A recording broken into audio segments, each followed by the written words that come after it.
ఓం తత్సత్ జయ గురుదేవ్. ఓం శ్రీకృష్ణ పరబ్రహ్మణే నమ. శ్రీ గీతాదేవతాయ నమ. భగవద్గీత 7వ అధ్యాయం విజ్ఞాన యోగములో 28వ శ్లోకాన్ని పరమాత్మ తెలియజేస్తున్నారు. ఏషాం త్వంతగతం పాపం జనానాం పుణ్యకర్మణాం తే ద్వంద్వమోహ నిర్ముక్తాః భజంతే మాం దృఢవ్రతాః.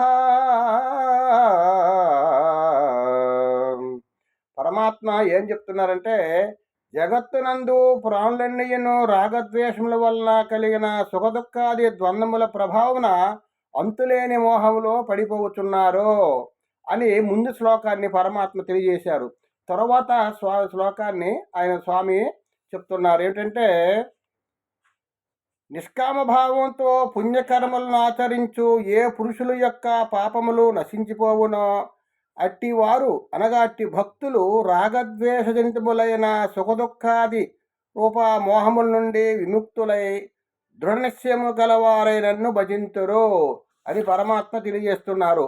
మోహము పోవాలంటే ఏం చెప్తున్నారంటే, నిష్కామ భావంతో పుణ్యకర్మలు చేస్తే మళ్ళా ఉండవంటి మోహము పోతుంది. ఏ పురుషుల యొక్క పాపములు నశించిపోవునో అట్టివారు రాగద్వేషజనితములైన సుఖదుఖాది రూప మోహముల నుండి విముక్తులై దృఢనిశ్చయము గలవారు నన్ను భజింతురు. మోహము ఎవరికైతే పోతుందో వారు మాత్రమే నన్ను భజించగల చెప్తున్నావు. నిష్కామ భావంతో పుణ్యకర్మలు ఆచరించాలి.